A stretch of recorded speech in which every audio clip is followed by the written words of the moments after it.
Welcome to the third part of my translation of King Harald Finehair's saga, the second of the King Saga proper in Heimskringla. And it's been a little bit longer period now since I last posted a video, and it's because our families had a summer vacation and I've been mostly offline. We had the opportunity to go to my home country, Norway, and so we were in the mountains where we're offline, and it's been good. So, but now I'm back and I'll be posting regularly, and I'll just remember next time to notify if I go offline or leave for a period. Anyway, this time I'll be reading the 2 chapters out of King Harald Finehair's saga and giving a little bit of commentary, as I usually do. And it'll be on King Harald and his way of legislating as he went along conquering Norway, and of the battles in Gauldal. Until now, King Harald, he quickly, after his father Halfdan the Black died, he quickly re-established Halfdan the Black's kingdom, although he was assaulted by many petty kings in the aftermath of his father's death. He quickly re-established himself, and after that pushed further north into territories of southern Norway, where the Ynglingas, or his lineage, didn't have a foothold before, conquering the Gudbrandsdal, Gudbrandsdale, and Orkdale.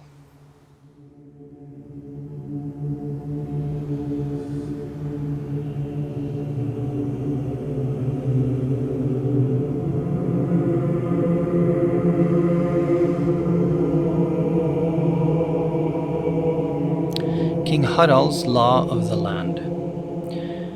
King Harald laid the law down thus, that in any lands that he conquered, he would own the right to all odel, and let all farmers become serfs, both rich and poor. And odel is a word still used in many Scandinavian countries, very much in use still in Norway. It's a word for cultivated farmlands, or lands of value that you can that are productive. And you have something called the odelsrett or odelsrett, which is still part of functioning law in Norway, where anyone in a straight line within the family, so sons and daughters, the firstborn has and the family in general have a odelsrett, which means they can purchase the land under favorable terms from when it passes in a form of inheritance, and also gives them if the land has to be sold, they have the first right to buy the land. And odelsrett in the old law, in Norway at least, if you came to started cultivating land, you wouldn't have earned your odelsrett by the old law until you had cultivated it for 6 generations. So, for example, in Norway, you have a very common surname, which comes from after the Black Death, is Ødegård, or Ødegården, or a compound like Flatødegård. Ødegård means abandoned farm, because so many people died during the Black Death.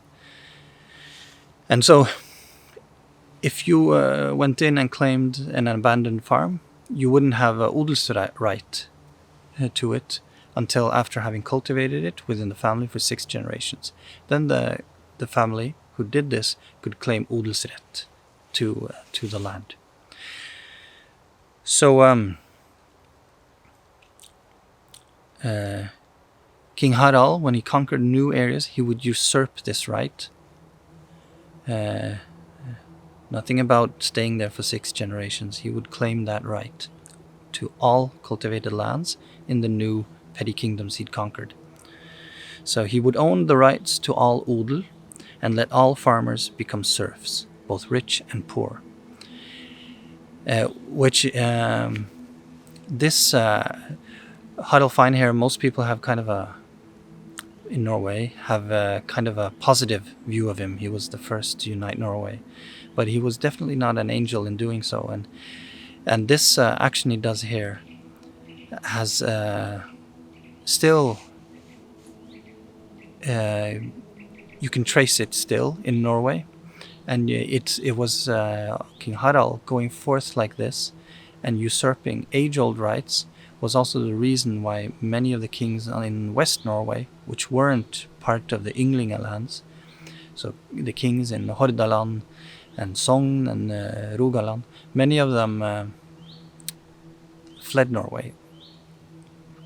So instead of becoming serfs, they fled Norway, and a lot of them established themselves in Iceland during King Harald's rule. And after King Harald, the right of odel, that's why it's still part of Norwegian law. It almost became like a holy right. You really not something you can change so easily. It's also written in the Norwegian constitution when Norway became free in 1814. It's written in that the odel right shall never be violated. And the reason for that traces back all the way back to Harald Finehair. He set the jarl in each fylke to settle disputes and rule according to the law, and to collect fines and rent for the land. And the jarl was to have 1/3 of the taxes and debts for their own upkeep and costs. Each jarl should have 4 hashes or more under him, and each of these was to have farms the size of 20 marks of land rent. And a hashe is it's the chieftain title that is hierarchically under a jarl, which is under the jarl, the king, then you have the jarl, and then you have the hasher. Every jarl was at his own cost to supply the king with 60 men in the event of warfare, and each hashe 20 men. King Harald increased the fines and land rents so much that his jarls held more power than the kings before them. When word of this reached Trondheim, many powerful men sought out King Harald and became his men. Trondheim when it's mentioned in sagas, shouldn't be confused with the city of Trondheim today. So it's in the same area, but Trondheim was a wider area and encompassed 8 fylker, where 4 of them were Trønder, the inland people of Trondheim, and the 4 others were the out-Trønder. And actually Orkdal is part of Trondheim, so King Harald, he'd already started penetrating into Trondheim. Battle in Gauldal. It is said that Jarl Håkon Grotgardsson came to King Harald out by Yrjum. This was on the coast at the mouth. It's of the Trondheimsfjord, on a peninsula just north of the mouth of northeast of the mouth of Trondheimsfjord, and brought a great host of men in order to aid King Harald. After this, King Harald went into Gauldal and held battle there, killing 2 kings and claiming their lands, and those were Gauldal fylke and Strinda fylke. He gave Jarl Håkon Strinda fylke to manage. After this, King Harald went into Stjørdal and held a third battle there. He was victorious and claimed that fylke. After that, the Inntrønders gathered forces, and 4 kings came together with their armies. One ruled Verdal, another ruled Skaun, a third ruled Sparbygga fylke, and the 4th came from Inderøy and ruled Øynafylke, or Einafylke. These 4 kings moved with their armies against King Harald, but he held battle with them and defeated them, and some of these kings fell and others fled. All in all, King Harald held 8 battles or more in Trondheim and killed 8 kings when he conquered all of Trondheim. So now King Harald, he's getting serious, and he's attacking and trying to conquer one of the absolute power bases in Norway at the time, which is the areas of Trondheim. And it stays one of the main hubs of power throughout the Viking Age and the Middle Ages. The way Harald is doing it is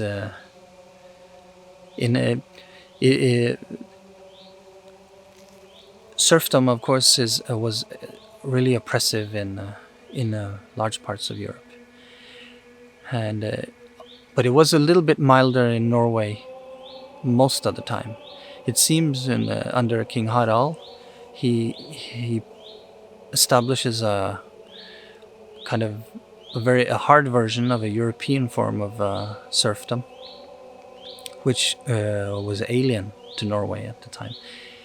And for quite a while afterwards, and I still think you find that little bit independent streak has stayed in Norway. For example, there are letters in the Royal Library of Denmark, where they have all the diplomatic letters from both Denmark and Norway, going back to Viking ages. Of course, it's scarce when you come way back, but there's quite a lot coming from the Middle Ages. And it's called Diplomatarium Norvegicum. And in some of the correspondences go all the way to the 16th century. The Danish king who ruled over Norway at the time, they had their main fortress in what is Oslo today. It was Akershus Castle. There are letters describing how they, as far as I remember, it was in the 16th century, they were still sending out forces to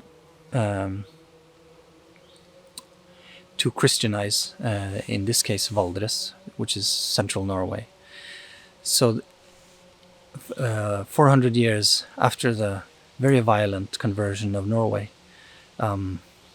there were still holdouts, independent holdouts in Valdres. And if you go, there's a famous valley on the west coast called Aurlandsdalen, beautiful valley, and very popular to walk down it. It's a very dramatic valley, high mountains on each side, and it cut down like an axe, and it goes straight down to Aurlandsfjorden. And now, before there was a road there proper, they would go by this path, and there were places at this path where you could only get further up into the valley by going up a rope ladder. And they had a signal system where if the taxman from Bergen was coming by boat up the fjord, they would signal each other so they could take up these rope ladders, and so they never paid tax in the upper part of Aurlandsdalen, because he couldn't get there. So what King Harald is doing is, and this independent thing is quite likely because of geographical factors, and it's hard traveling valley to valley. And when the inland is basically just valleys, it's travel becomes difficult. And so all the Viking and Middle Age power bases are along the big lakes and along the coast. And so what King Harald is doing with confiscating everybody's valuables is very alien to Norway. And he sets a really, in my opinion, really bad precedent, which his descendants follow when they Christianize Norway. Olaf Tryggvason and Olaf Haraldsson, who became a saint but hardly deserves it. Their way they Christianized Norway was very, very violent. And there's still, if you talk like to inland people, old timers, there's still a resentment left, like a cultural vibe, because of that extremely violent Christianization. This is not a critique of Christianity, but the way it was brought to Norway was very bad. And Harald Hårfagre's consolidation of Norway was kind of a bad precedent, or Harald Finehair. And because Olaf Tryggvason and Olaf Haraldsson, they were just reclaiming what Harald Finehair had claimed, only with the excuse of Christianizing. Just while I'm walking here, a little bit more on the campaigns, the effect King Harald's campaigns had. This is quite interesting. It's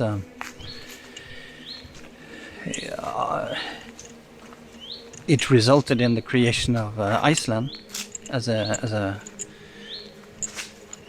new nation eventually, basically fleeing tyranny. And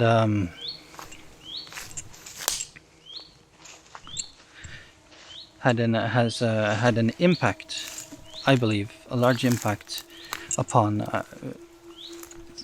the kind of macro politics of that are described in the sagas after following King Harald. All the form of unification in Norway, which is repeated in all the strife that comes after, and the kind of basic discussion between the king's right, or the nobility's right in this case, and the right of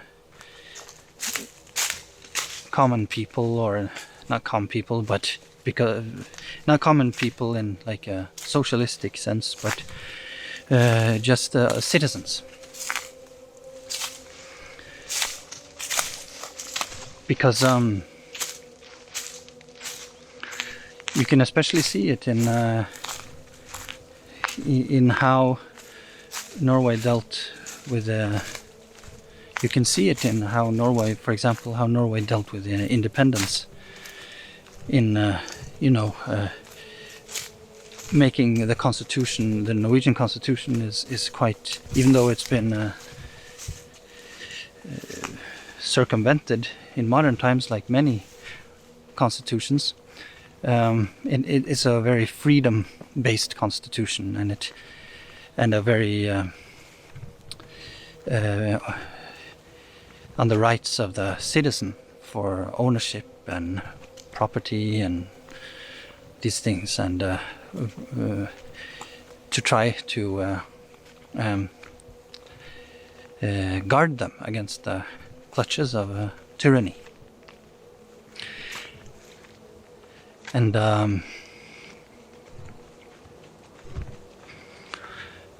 so in this sense, it's actually quite strange that Harald Finehair is there are erected statues of him and all kinds of things. Of course, one could thank him for unifying Norway and helping forge a national identity, for better or for worse. On the other hand, at the time, it seems the only people who were happy about how he was going about his business were the prospective jarls who were just waiting to be bought off with the tax income and all this. So the jarls that valued, or prospective jarls that valued possessions more than freedom, they kind of flocked to King Harald. Of course, many didn't have a choice and in becoming or not. And there were those who fled to Iceland and Shetland and Faroe Islands and other places. But he was a tyrannical leader, quite probably a just leader, but still his methods were tyrannical. Even, compared to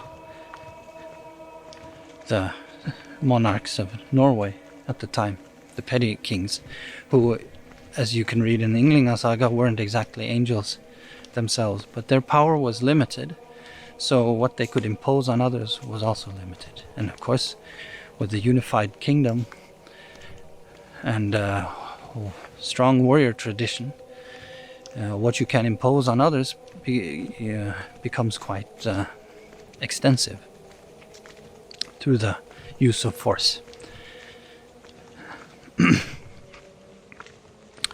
So, in my view, as a king, there's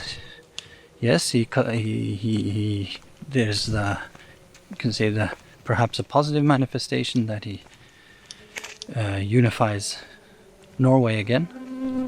I'm of the opinion that Norway had been more or less unified in bigger units several times before him. But he's the one best documented and the latest one. And so the positive side is this, that he helps forge what would become a nation.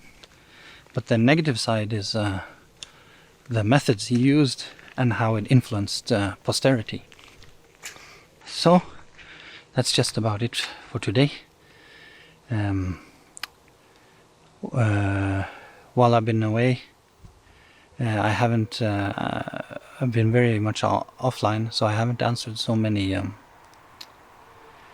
comments, which I apologize for. I will get back to that now that I'm back producing videos again. And if you have any comments or questions or suggestions or critique for this video, please leave them and I'll get back to you. And otherwise, I hope you join me for the next video.